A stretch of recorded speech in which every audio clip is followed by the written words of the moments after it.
The definitive edition of Mortal Kombat 1 just released, which is looking like it means it's the end of the road for MK1. With previous games from NetherRealm Studios, such as Injustice 1, MK10, Injustice 2, and MK11, the definitive edition for these games meant the end of new content. This is especially bad because Ed Boon, co-creator of Mortal Kombat, said the plan was to support MK1 for a long time to come, meaning about 3 to 4 years. But MK1 hasn't even been out for 2 full years yet. So what went wrong for them to be seemingly changing their plan? Well, quite a lot actually. The first issue MK1 had was that it just didn't work for the first several months of its release.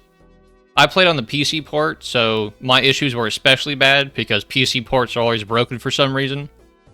My game would crash constantly, and the times I was able to get into a game, I would get disconnected mid-match because the server would just crap out.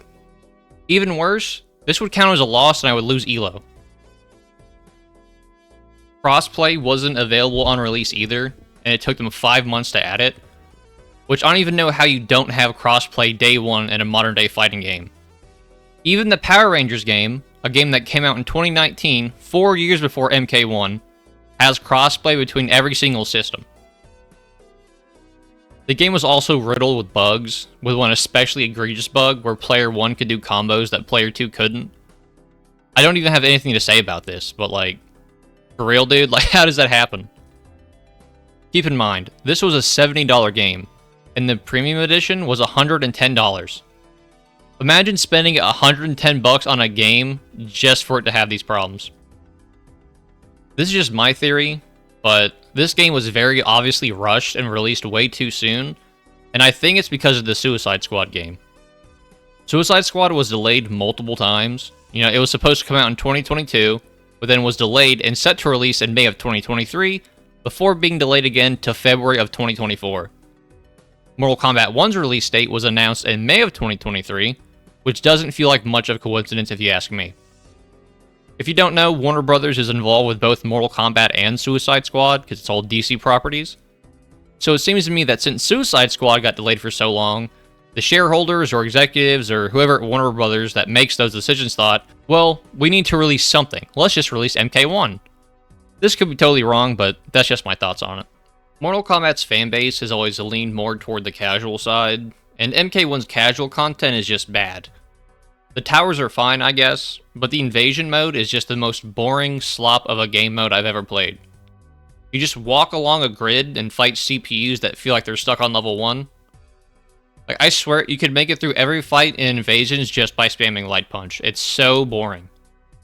The story was fine, right up until the end, where they just made it a multiverse thing, because of course everything has to be a multiverse thing now. I also think the way you play through the story mode is getting old, and has been old. Playing as a new character every chapter, especially when you have to play as a character that you don't like, has just never been fun to me. At least with story modes like Tekken, they do things to, shake it up. Like in Tekken 8 story mode, there's a whole section where the game just becomes more of a beat 'em up, and you're fighting off like a crowd of 50 dudes at the same time. The gameplay of MK1 isn't that great either, in my opinion. The main feature of this game is its cameo system, which are just assists, and many people, myself included, don't really care for it. There are so many games that do assist the right way, DBZ Fighters, Marvel vs. Capcom, even 2XKO I think does a good job. But there's something about how MK1 does it that just really doesn't gel with me. I think partially it's that a lot of assists have it where you can't move or do anything when you call them. Your character just strikes a pose and stands there until the assist is done, which just feels clunky to me. What really did MK1 in, though, is the alleged poor sales of the second combat pack. It not selling well is something I can entirely understand. I mean, first of all, Combat Pack 2 is $50. That's the price of a full-ass game. Clair Obscur is $50. But for $50, what does Combat Pack 2 get you? Let's take a look. You get an expansion of their lame-ass multiverse story. You get another Terminator. You get another Arnold Schwarzenegger. You get another horror movie villain. Noob Saibot, and then Sector and Cyrax, which have one of the lamest redesigns of a character ever. How are you going to uncyborg the cyborg characters? Some of these characters are also just so unfun and boring to play against. It's mostly just Cyrax. Cyrax is literally what made me stop playing the game. Just take a look at any Cyrax gameplay, and you'll see what I mean immediately. This is my final point, and it's not really related to anything previous. But holy shit, some of the characters are just so ugly. Like, listen, look at Homelander. He looks just like the actor that plays him. He looks good. Look at Scorpion, Sub-Zero, Raiden, Liu Kang, Kung Lao, Johnny Cage, Kenshi. They all look good. Now look at Tanya. Look at Ashura. Look at Melina and Katana.